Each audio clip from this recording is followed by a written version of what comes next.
Sometimes, justice wears no badge. Sometimes, the truth comes from a lie. And sometimes, the most dangerous man in the courtroom is the one who never belonged there.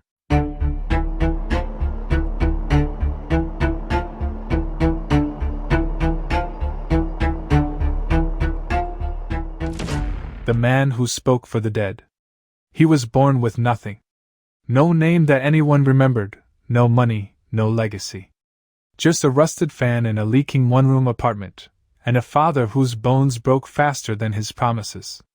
The man, whom we will call Elijah Reed, worked 16 hours a day, 7 days a week. Factory, loading dock, security night shifts, and anything else that paid in warm bills. He did this not for ambition, not at first. He did it because his daughter needed schoolbooks. His wife needed insulin.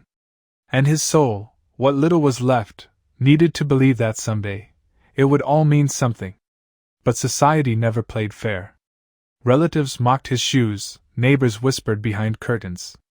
And when he walked past, they stepped aside like poverty was contagious. He said nothing. But he remembered. Elijah had no degree, no license, no right to stand in a courtroom. But fate handed him a chance, when an old friend's family was accused unfairly. With no better option, Elijah stepped in, wearing borrowed confidence and a rented suit. His words tangled with truth and deception, twisting the evidence just enough to save an innocent man. The judge's surprised eyes were the first sign this fake lawyer had a gift. A dangerous one. After that first win, Elijah was hooked. He devoured every legal book he could find, studied court tapes, and memorized laws. By day, he kept working grueling shifts. By night, he became a self-taught legal mind. His reputation grew quietly, whispers of a man who could win impossible cases, no matter how thin the evidence. Yet, Elijah never forgot the pain of poverty or the faces that once scorned him. He wanted to fight for those who had no voice. But first, he had to survive the system.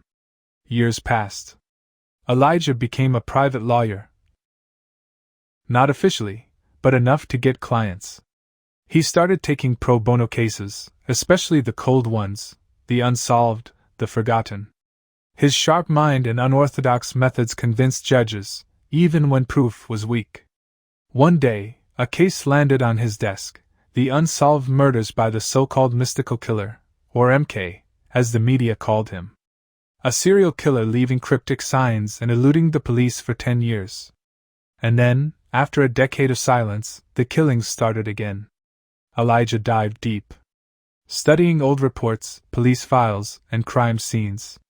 He noticed patterns others missed: locations, victim profiles, the killer's signature, a small, carved MK, left at each scene. The city of Detroit was terrified. Rumors spread. No one felt safe.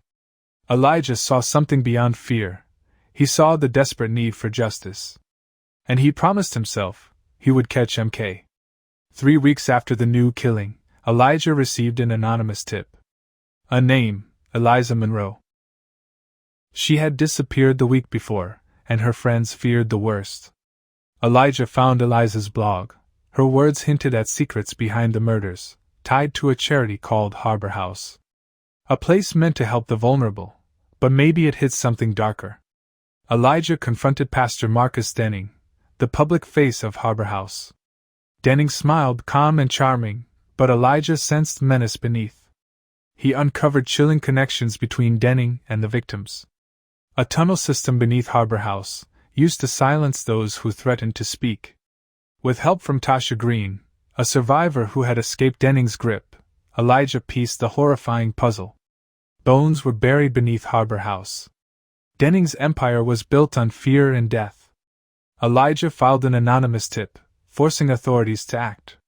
Denning was arrested amid public outrage. But the battle was far from over.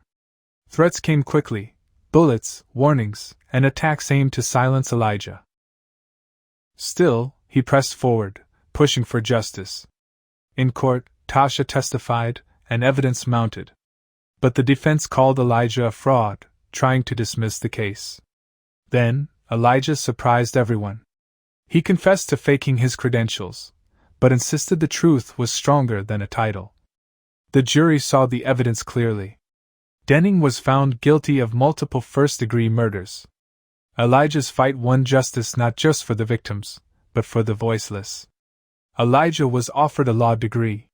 He turned it down. Instead, he founded the Reed Initiative, a pro bono legal center for those forgotten by the system. He kept a photo on his wall of every victim he fought for. One frame remained empty for the next name. Because justice doesn't retire. It only learns to speak louder.